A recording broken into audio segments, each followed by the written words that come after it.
Kalau misalnya, oh Cattleya ditanam di dataran rendah nggak bisa, nggak mau bunga, dicek dulu Cattleya-nya apa. Cattleya yang dikategorikan litofit ya, dia hidup di batu. Oh. Nah itu kalau turunan itu dikategorikan Cattleya yang lebih tahan kering.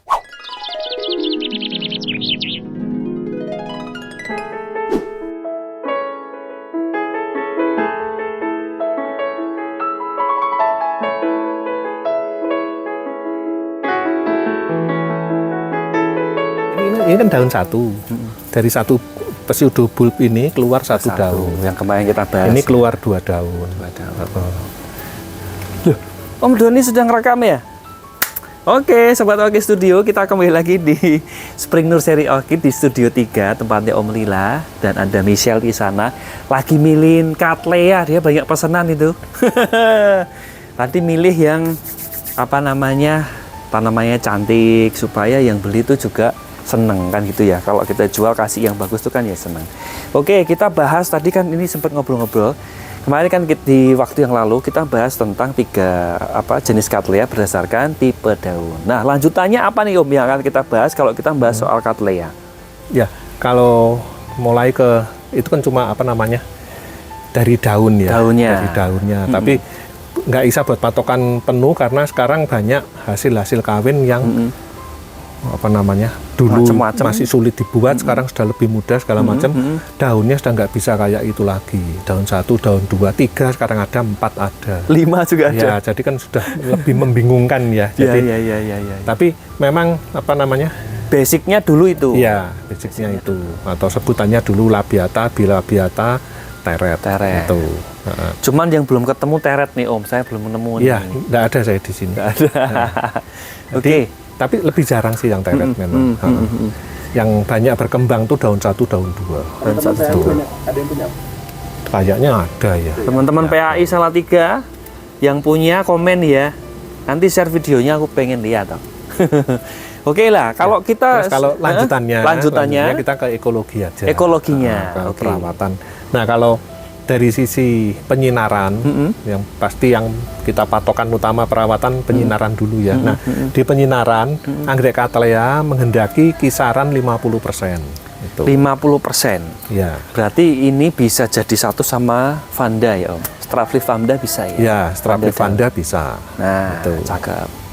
50%. Hampir di semua Cattleya. Mau 1, 2, 3 daun. Ya, hampir semua. Hampir semua Cattleya. Kelompok Cattleya. Ada yang enggak ya, ada yang mendaki lebih, ada yang mendaki kurang. Oke. Tapi secara umumnya di 50%. Ya. Nah, nanti kalau baca-baca buku, nanti ada buku yang mengurai tentang penyinaran anggrek Cattleya yang dulu pernah saya singgung, dikelompokkan, dia dimasukkan kelompok anggrek long day plant. Long day plant. Jadi hari panjang ya. Jadi penyinarannya butuh lebih panjang atau 12 jam. Nah, itu ya, ada yang seperti itu. Jadi kalau dari situ kita bisa melihat bahwa Cattleya butuh sinarnya lebih banyak. Lebih banyak. Ya. Lebih lama. Jadi kita simpulkan lebih banyak. Tapi kalau intensitasnya kisaran di 50%. Ya, itu. Nah, kalau sekarang melihat posisi tanaman ya seperti ini, ya, ini saya nanamnya rapet. Ya. Ya, nanti kalau ada orang yang tanya, Pak, nanti dari segi pembungaan gimana? Saya nggak masalah, karena saya nggak mencari bunga, saya mencari jumlah tanaman. Jadi saya nanamnya rapet. Oh iya. Nah, ini akan berpengaruh dengan penyinaran. Oke. Nah, kalau mengikuti keterangan tadi, mana yang benar nanamnya supaya rajin bunga segala macam, jangan serapet ini. Jangan serapet ini, ada tujuannya ini ya Om? Ya, saya tujuannya tak rapetin, saya mengiri tempat. Karena saya mengejar jumlah tanaman. Ya, untuk produksi ya. Tapi kalau untuk pembungaan, ya ini harus dijauhkan. Ya, senggangganya 01. Itu.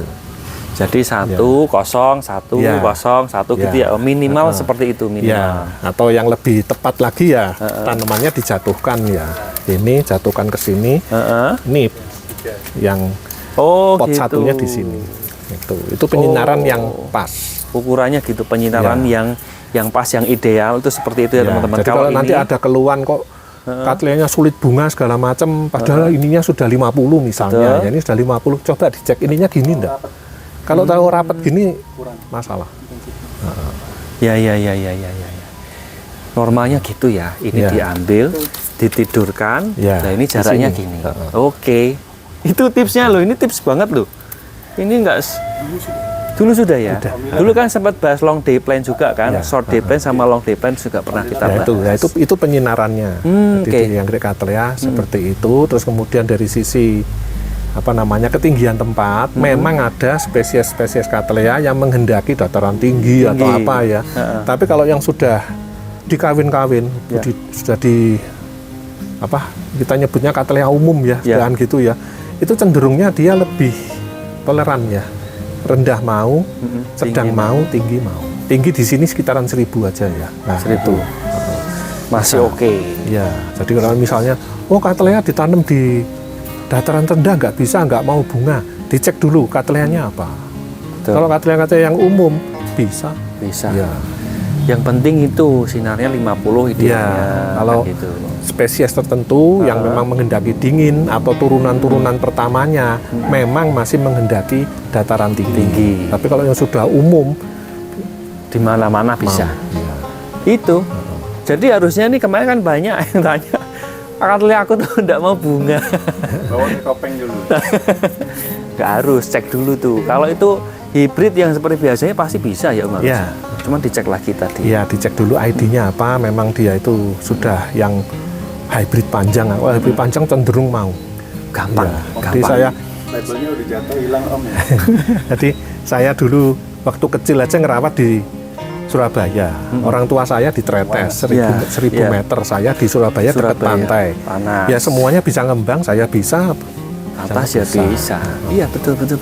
Memang spesies tertentu kalau memang tipe dataran tinggi ya di bawah sulit bunga. Gitu. Hidup sih hidup, pasti hidup. Produksinya susah.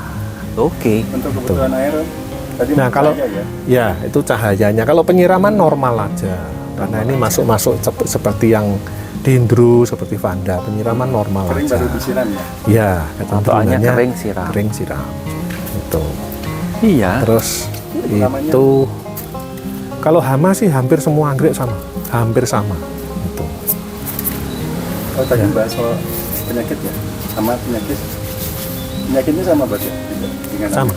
Dengan anggrek lain cenderung sama. Ya, ini seperti anggrek pada umumnya, apalagi kalau sudah silangan, sudah masing-masing individunya dia bagaimana. Dia jadi peka, dia jadi tahan segala macam itu gimana? Karena nanti nggak sama ya. Ya. Jadi misalnya ini sama-sama Cattleya, ini seri A, ini seri B. Di sini terserang kutu misalnya. Kenapa yang sini nggak diserang? Ya toh, padahal kan sama. Ternyata yang sini nggak disuka sama kutunya. Gitu. Walaupun ID sama atau ID berbeda? ID-nya beda. Tapi sama-sama Cattleya. Oke. Gitu.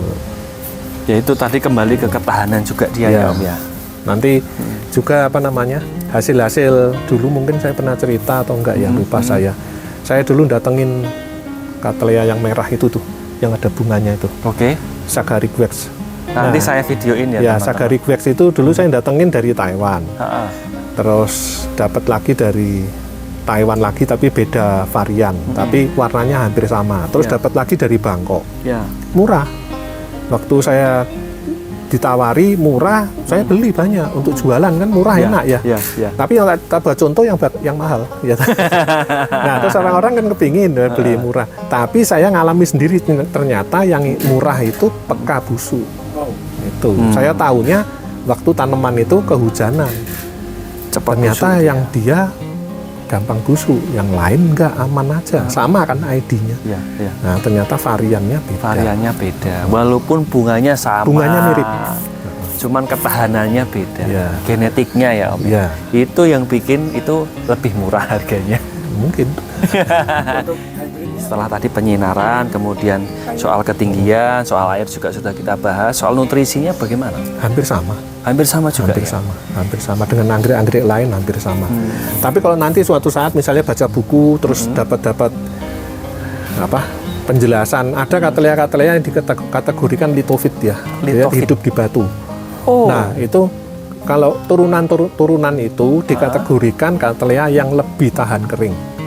Itu. Litofit. Ya, jadi epifit kan gitu. Nah ini ada yang dikategorikan lithofit karena apa namanya, hidupnya nempel spesies aslinya kecenderungannya ditemukan di tebing-tebing batu. Gitu. Lithofit, dia tahan kering. Nah kalau kita baca di buku ada yang menjelaskan yang turunan ini cenderung tahan kering. Jadi misalnya seminggu gak disiram gitu tahan. Gitu. Ya, itu ada yang seperti itu. Tapi kalau mau tahu mana turunannya ya kita harus cari dulu ya. Ya, betul. Rumit teman-teman. Jadi kalau yang hobi biasa ya ngapain, yang penting yang penting ini berbunga. Udah bahagia loh. Nah, itu tadi secara umum kita sudah bahas tentang Cattleya. Ini part 2-nya. Part 3-nya kita bahas apa? Masih banyak yang tanya tips-tipsnya bagaimana membungakan Cattleya. Aku sudah amplop kok nggak keluar bunganya, keluar amplopnya doang, nggak ada uangnya, kan gitu ya kalau kita mau lebaran nih. Nah, ini tips kita akan bahas di part yang ketiga. Oke, jadi jangan lupa subscribe dulu supaya nggak ketinggalan ilmu-ilmu tentang anggrek di Orchid Studio. Alhamdulillah, terima kasih. Ketemu lagi di video berikutnya ya.